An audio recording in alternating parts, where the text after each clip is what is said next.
Noite do dia 7 de 2025, início de semana, segunda-feira à noite. E agora nós também estamos ao vivo pelas nossas redes sociais, Facebook e canal Conectados ao Sagrado. No nosso bate-papo de hoje, estamos dando continuidade às doutrinas bíblicas. Hoje eu quero trazer um tema que chama-se antropologia bíblica. Tem a antropologia em si, tem a antropologia bíblica. Eu estudei antropologia na universidade em 3 cursos. No bacharel em teologia, estudei antropologia bíblica. No bacharel em teologia, estudei antropologia na graduação em filosofia e estudei antropologia na graduação de biologia, ciências biológicas, né? Então é um assunto que eu sempre gostei, é interessante demais a antropologia bíblica. A antropologia em si, né? A palavra antropologia significa estudo do homem. É uma composição da palavra grega formada anthropos, homem, e logos, estudo. Antropologia significa estudo do homem. Mas aí nós temos a antropologia, ela estuda a história natural do homem, ou seja, é a ciência que estuda o homem, a antropologia em si. Agora, existem várias ciências que se preocupam em estudar o homem. E dentre elas nós temos a antropologia científica e a antropologia religiosa, a bíblica. Eu estudei 2 antropologias científicas no curso de ciências biológicas e estudei também antropologia científica no curso na graduação de filosofia. Nessas 2 graduações, ciências biológicas e filosofia, eu estudei antropologia científica. E no bacharel em teologia, eu estudei a antropologia religiosa. No curso de história, que eu também tenho graduação em história, eu também fiz a história da antropologia. Tá bom? Então, o que é antropologia científica? A antropologia científica, ela tem como objetivo estudar o homem por suas características físicas, a científica. A antropologia religiosa ou a bíblica entende que o homem não é apenas um ser vivo, ou seja, animal, vegetal ou biológico, né? Mas que o homem é um ser espiritual. Então é assim que nós vamos estudar, e ele deve ser estudado, né? De uma maneira física e espiritual, o que chamamos de antropologia bíblica ou antropologia religiosa. E o primeiro ponto, que é comum na antropologia tanto científica como na religiosa, é a origem do homem. Essa é a busca tanto científica como religiosa para abordar e demonstrar e tornar notório a origem do homem. Então o homem desde a antiguidade ele vem se preocupando com suas origens. Ele se preocupa com a sua própria origem. Ou seja, como nasceu o primeiro homem? O homem seria uma evolução de outro animal? Que mais tarde nós vamos ver a teoria de Darwin. Ele evoluiu de um macaco? O homem teria vindo de um outro planeta? Hoje nós temos essas conjecturas. Como nasceu o primeiro homem? Ele veio de algum animal ou ele veio de algum planeta? Inclusive tem um monte de teorias aí no YouTube mostrando, né, que o homem teria vindo de um animal, o homem teria vindo daquilo, de outro planeta. E uma outra coisa que a ciência procura descobrir são as características diferentes do homem, que o homem tem. Existem características do ser humano. Cada ser humano tem sua característica própria, que isso é bastante relevante para nós, ok? Por exemplo, a altura, a cor da pele, o cabelo, as diversidades de línguas. Eu, por exemplo, eu sou moreno, né? A minha esposa, que é descendente de italiano, ela é bem branca. Nós somos 2 seres humanos. Então existe também a procura para descobrir as características diferentes do ser humano. Ok? Então, e é procurando essas respostas, né, respostas a essas perguntas, né? Que surgiram muitas teorias. É justamente como que surgiram essas teorias? Porque o homem ele necessita de resposta às perguntas universais. Como nasceu o homem? O homem seria uma evolução de outro animal? O homem teria vindo de outro planeta? São perguntas. E com isso vieram algumas respostas baseadas em teorias. Ok? Então, procurando resposta para todas estas perguntas que surgiram muitas teorias onde muitos acreditavam que seus antepassados foram deuses diversos, uns com características totalmente diferentes dos outros. Então isso explica o porquê de muitos povos que adoravam tantos deuses estranhos na antiguidade. Então, a primeira resposta que eles acharam era essa: não, nós somos ancestrais de deuses. Por isso que o homem adora tantos deuses diferentes. Por exemplo, egípcios, babilônios, filisteus, os gregos, os etíopes. São nações, povos que adoram outros deuses. Existem essas teorias. E dos povos antigos, somente os hebreus. Olha um detalhe interessante. Dos povos antigos, somente os hebreus não adoravam nenhum animal ou astros celestes. Eles se identificavam como povo de Jeová, por possuir um único Deus, invisível, soberano e criador de tudo, inclusive do homem. Interessantíssimo para nós, para o nosso conhecimento, né, bíblico. Então, de todos os povos antigos, somente os hebreus não adoravam nenhum animal. Então, os hebreus se diferenciavam dos demais povos por possuir sua base de fé nas escrituras sagradas. Na Tanakh, aquela Bíblia hebraica que eu mostrei aqui, ok? Que é o Tanakh significa Torá, os Neviins os escritos e os Ketubins os profetas. E também é o único texto que difere, texto sagrado, que difere de todos os outros escritos antigos. Por quê? Porque atribui a Deus, Jeová, a criação do homem, vindo do pó da terra. Então é um texto sagrado que aponta para o único Deus, é a única religião que adora um único Deus também desde a antiguidade, não mudou até hoje. E com isso vem as teorias da origem do homem, né? A primeira teoria que eu quero abordar com vocês aqui é a teoria da evolução biológica. Pessoal, é uma teoria, tá? Não existe nada concreto, né? Nada concreto, ok?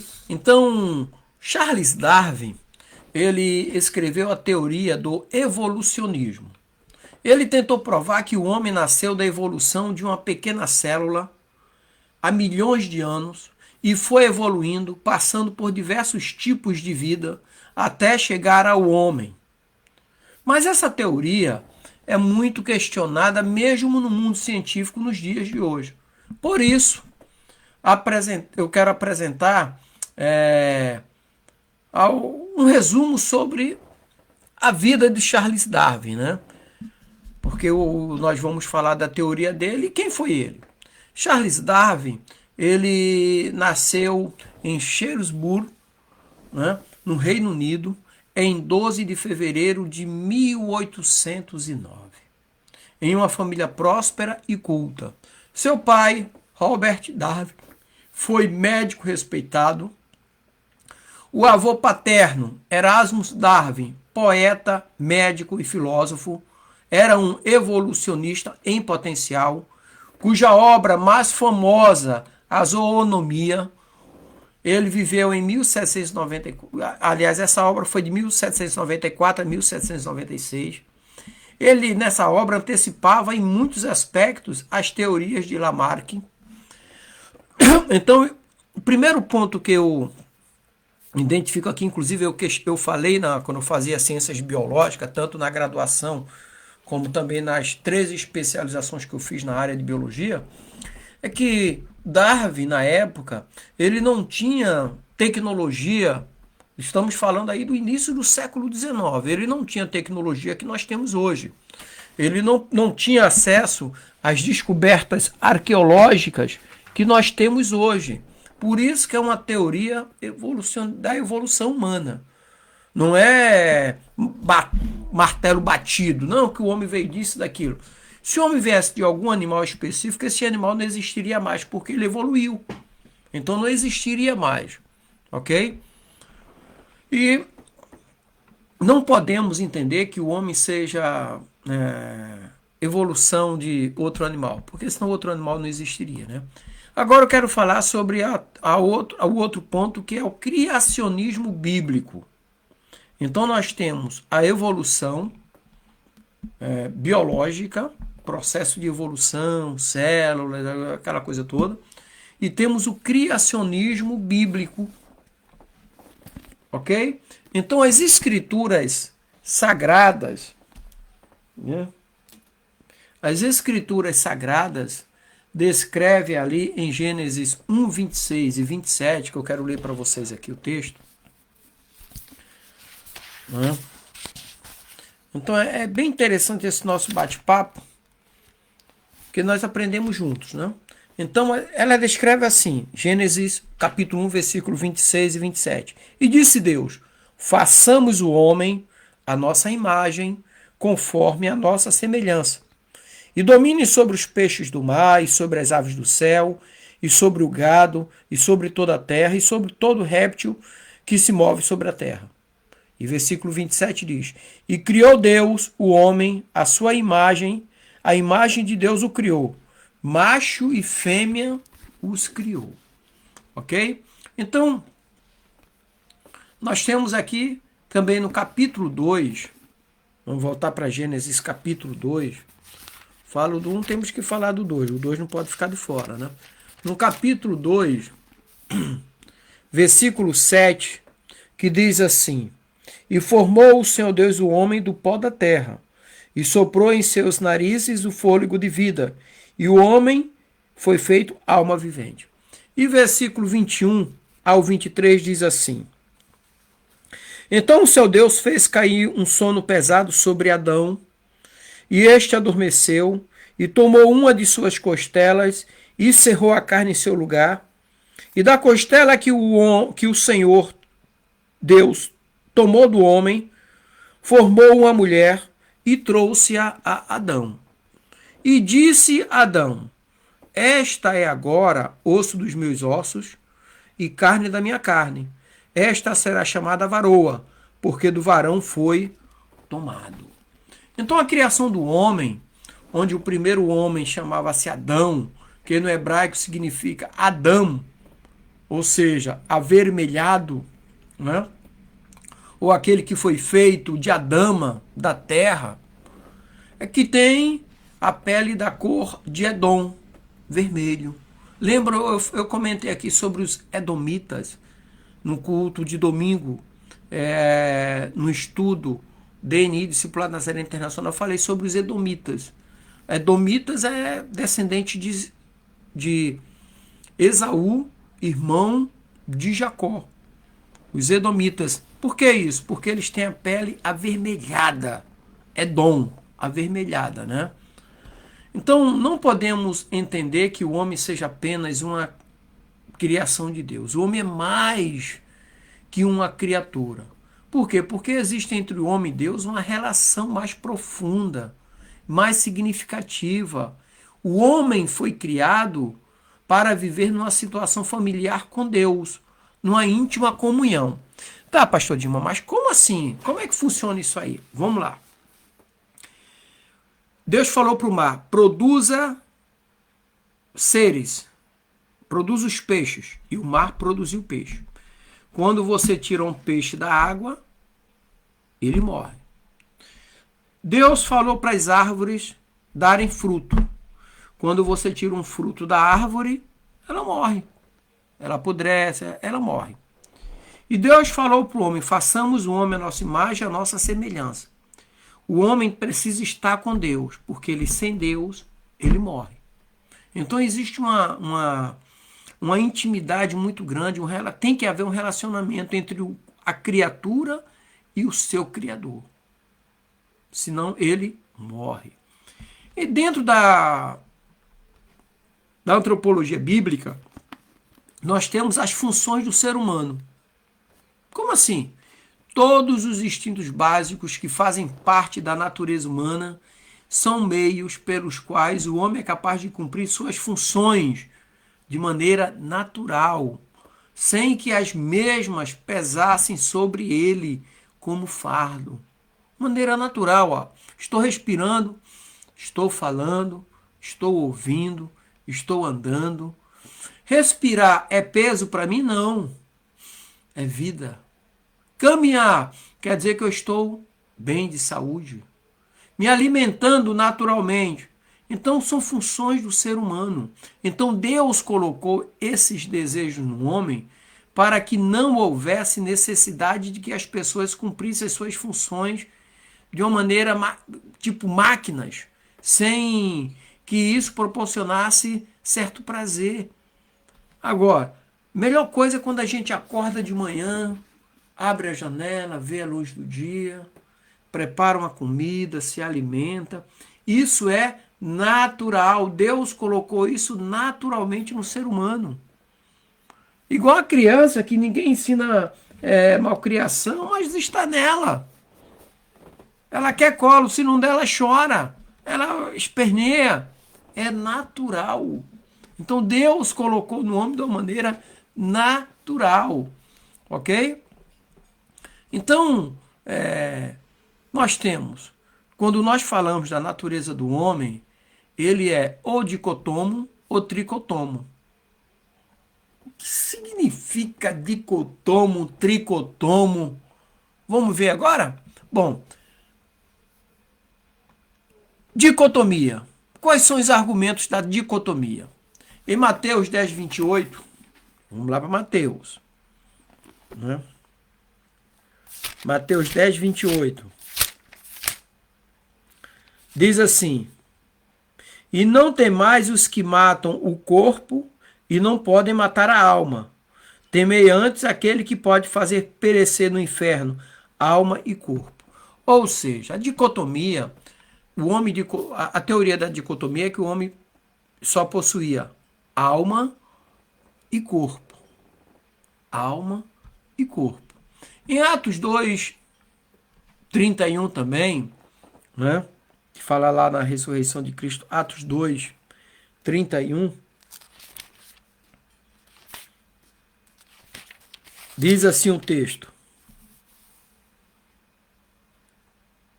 Tem João, Atos, cara. Atos dos Apóstolos 2, 31. Achei estranho, eu fui ler assim, falei, não pode ser. Né? Então, Atos 2, 31, diz assim o texto. Nesta previsão disse da ressurreição de Cristo, que a sua alma não foi deixada no Hades, nem a sua carne viu a corrupção. Então, esses são os argumentos que o homem possui apenas alma e corpo. Então, para os dicotomos, estes textos fazem menção tanto à alma quanto ao espírito. Alma e espírito para eles é uma coisa só. Então, o homem possui alma e corpo. A alma está contida no espírito, assim como o espírito já está contida na alma. Não são separados. Já a tricotomia, os argumentos da tricotomia, vamos aqui para Hebreus 4, né? Versículo 12, que diz assim: porque a palavra de Deus é viva e eficaz e mais penetrante do que qualquer espada de dois gumes e penetra a divisão da alma e do espírito e das juntas e medulas. Juntas e medulas é o corpo, né? Então penetra alma, espírito e corpo. E é apta para discernir os pensamentos e intenções do coração. Então esse aqui é um argumento para tricotomia. Outro argumento, Paulo, quando escreveu aos Tessalonicenses, no capítulo 5, 1 Tessalonicenses, capítulo 5, versículo 23, que diz assim: E o mesmo Deus de paz vos santifique em tudo, e todo o vosso espírito e alma e corpo sejam plenamente conservados irrepreensíveis para a vinda de nosso Senhor Jesus Cristo. Então existe, o que é que eu quero dizer aqui? Tem argumentos bíblicos tanto para a dicotomia como para a tricotomia. E quando o texto de Gênesis 2,7 diz que o homem se tornou alma vivente, quer dizer que o homem possui o corpo, o espírito e o vento soprado em suas narinas. E isto produziu uma terceira parte, chamada de alma vivente, demonstrando assim que o homem possui duas naturezas, uma física e outra espiritual, ok? Então, vamos conhecer as funções do corpo do homem, do ser humano. Então, o ser humano, o meu corpo possui funções, o seu corpo também.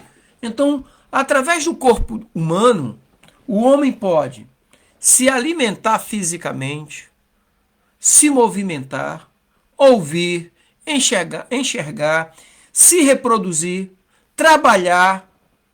Deus falou para Adão: arai a terra, cultivar o jardim que está no Éden. Também para dominar sobre os animais da terra, a parte de estética. Como assim estética? Deus, quando fez o homem, Deus falou assim: Deus viu que era bom o homem que ele fez. Né? Nós somos a coroa da criação de Deus.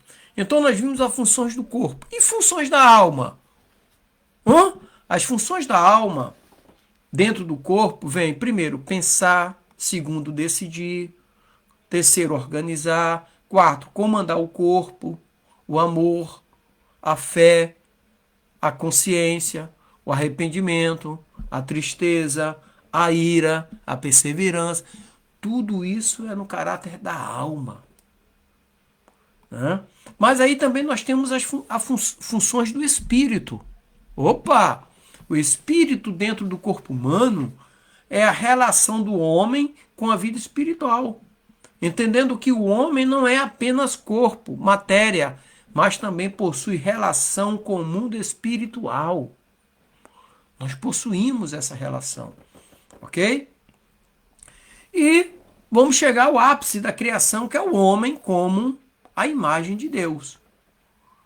Lá em Gênesis 1:27, nos informa que Deus fez o homem à sua imagem e semelhança. Mas essa semelhança é física, como muitos acreditam ser?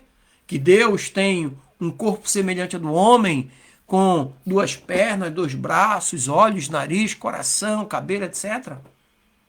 Deus, sendo espírito, teria uma aparência semelhante ao corpo físico do homem?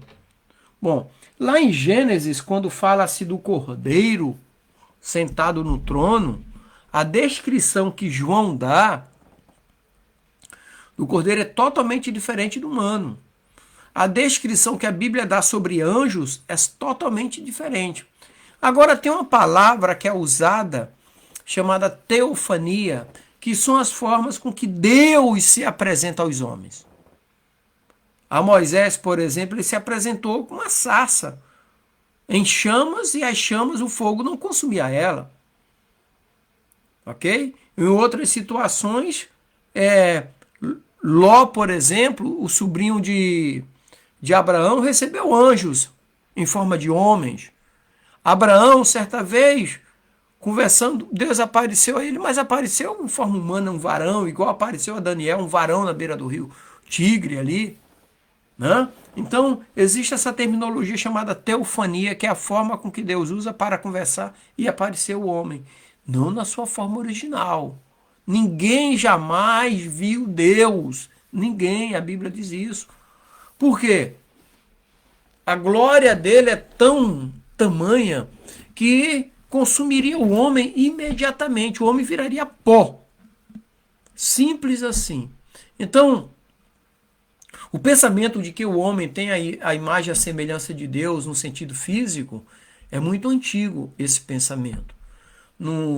Nos tempos do apóstolo Paulo, ele mesmo encontrou essa dificuldade ali em Atos 17, 28 ao 30. Ele encontrou essa dificuldade ali. Eu quero ler para vocês, mostrar, né? Atos 17, 28 ao 30, que diz assim, ó. Porque nele vivemos e nos movemos e existimos, como também alguns de vossos poetas disseram, pois somos também sua geração. Sendo nós, pois, geração de Deus, não havemos de cuidar que a divindade seja semelhante ao ouro ou à prata, ou à pedra esculpida por artífice e imaginação dos homens, mas Deus, não tendo em conta os tempos da ignorância, anuncia agora a todos os homens em todo lugar que se arrependam. Né? Mas o detalhe aqui é isso aqui, porque nele vivemos e nos movemos. Mas não necessariamente que somos a imagem de Deus e Deus é semelhante ao homem. Nós nos movemos por fé. O justo viverá por fé. Ok? E também, né, o homem foi criado à imagem e à semelhança de Deus. E assim possui até os nossos dias. 1 Coríntios 11, 7 ali, até os nossos dias. Estão ali. Então aqui em 1 Coríntios 11, 7, diz assim, o varão, pois não deve cobrir a cabeça. Né? O varão, pois não deve cobrir a cabeça, porque é imagem e glória de Deus. Nós somos a imagem e a glória de Deus. Somos a glória da criação de Deus. Aí nós vamos ver ali, o homem como imagem de Deus. O homem foi criado justo. Por quê? Porque Deus é justo. O homem foi criado obediente, porque Deus vela pela sua palavra para que se cumpra. Eu gosto de um texto lá de Isaías, capítulo 1, versículo 19, que diz assim, se quiserdes e me ouvirdes, comereis o melhor dessa terra. Não do que está no céu, mas dessa terra. É onde nós somos carne, onde nós andamos e nos movemos, ok? O homem foi criado sem pecado. Por quê? Porque Deus é santo. O homem foi criado em amor, porque Deus é amor. O homem foi criado misericordioso, porque Deus é misericordioso. O homem foi criado com a capacidade de perdoar, porque Deus nos dá o seu perdão. Não é? Eu, quando falo aqui em misericordioso, tem alguns filmes, eu falo para minha esposa, ela já sabe, eu não gosto de assistir porque apresenta muita violência. Eu não gosto de violência, de filmes de terror. Não é comigo. Eu gosto de filme Jornada nas Estrelas, essas coisas assim. Principalmente filmes que falem sobre família, amor. Nada que expresse violência. Ok? Agora, o conceito mais aceito no meio cristão é que o homem foi criado à imagem e semelhança de Deus no sentido espiritual. Por quê? Após o pecado de Adão, o pecado manchou a imagem divina no homem. E com isso, alguns traços da imagem de Deus no homem foram perdendo valor. Isso é melhor compreendido ao ver o pecado crescendo e os valores morais perdendo valor. Foi o que aconteceu com aquela geração de Noé. Aquela geração de Noé, estava muito próxima de Adão, não é? Aí você vê que depois que Caim matou Abel, os descendentes de Caim formou uma geração impiedosa, ímpia demais. E Deus aparece a Noé e fala, Noé, constrói uma arca para tu e tua família, porque esta geração vai perecer. Então Deus resolveu extirpar aquela geração ímpia, pecadora, que não refletia mais a imagem piedosa e misericordiosa de Deus. Então, será que o homem de nossos dias ainda são a imagem e a semelhança de Deus? Eu vou dizer para você que a resposta é não, porque somente a obra expiatória de Cristo pode recuperar a imagem de Deus no homem. Só aceitando o sacrifício de Jesus para a remissão dos nossos pecados, na teologia fala-se do pecado original lá de trás, é que nós podemos retornar à imagem e à semelhança de Deus. Porque é o que o próprio João fala, capítulo 1 ali do Evangelho de João. Todos que forem nascidos de Deus, a saber, não da carne nem do sangue, mas do Espírito, serão chamados filhos de Deus. De novo, outra vez, novamente. Ok? Agora, o homem fisicamente não é a imagem de Deus. Em Gênesis capítulo 5, Gênesis 5:3, diz assim: E Adão viveu 130 anos e gerou um filho, à sua semelhança, conforme a sua imagem, e chamou o seu nome Sete. Sete foi gerado conforme a semelhança de Adão e conforme a imagem de Adão. É a Bíblia que está dizendo isso. Gênesis 5:3. Ok? Então, Gênesis 5:3 responde a muitas perguntas que o homem sempre questionou. Um exemplo claro é o caso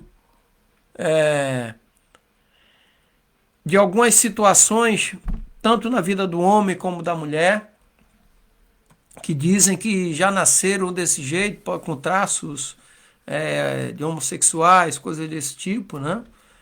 Mas que não é bem assim. Muitas coisas são adquiridas ao longo da vida. É igual uma criança não nasce fumando cigarro. Ela aprende depois. Vendo, convivendo com pessoas, ela pode adquirir esse hábito. Como também o vício do alcoolismo, drogas ilícitas. Ninguém nasce consumindo isso. Assim também a prática, né? Não quero polemizar aqui, né? Então vem com o tempo, ninguém nasce assim, tá bom? E então esse texto de Gênesis 5:3 nos mostra que Adão gerou a Sete, seu filho, a sua imagem e semelhança. Esse texto é pouco lido nas igrejas, Gênesis 5:3, porque é comum dizer que nós somos a semelhança de Deus. Lá na origem de Adão, sim. Mas aqui Adão diz que Sete foi gerado conforme a semelhança de Adão e a imagem de Adão. Então, todos que vieram de lá para cá é a imagem e a semelhança de Adão. Agora, nos tornamos a semelhança de Deus, novamente, a imagem de Deus, quando aceitamos a Cristo como Salvador e Senhor. E aquele pecado lá de trás, ele é extirpado, e no momento da nossa conversão, nós nos filiamos a Deus como filho. Ok? Então é uma obra única ali. Mas nós não vamos entrar nessa doutrina agora de regeneração, adoção, porque ainda não é o momento, né? Estamos falando só sobre o homem em si, tá bom? Então, queridos, Deus abençoe. Agora já vai dar 20 horas, o tempo passa rápido, né? Um assunto legal, eu gosto desse assunto. E amanhã a gente dá continuidade. Lembrando para você que quarta-feira nós temos o capítulo 6 do livro de Apocalipse, o livro do Apocalipse, ok? Então amanhã a gente dá mais uma continuada aqui sobre a antropologia bíblica, sobre o homem, a interpretação antropológica de Eclesiastes 12, que é um capítulo muito debatido dentro da antropologia bíblica, tá bom? Então espero vocês amanhã pela manhã, isso é a partir das 7 horas aqui, no nosso devocional, e à noite, a partir das 19 horas também, estaremos com o nosso bate-papo teológico. Deus abençoe, graça e paz. Tenha um final de noite alegre, abençoado e próspero em nome de Jesus. E lembre-se, hoje é 7/7, segunda-feira, início da semana. Deus abençoe. E para você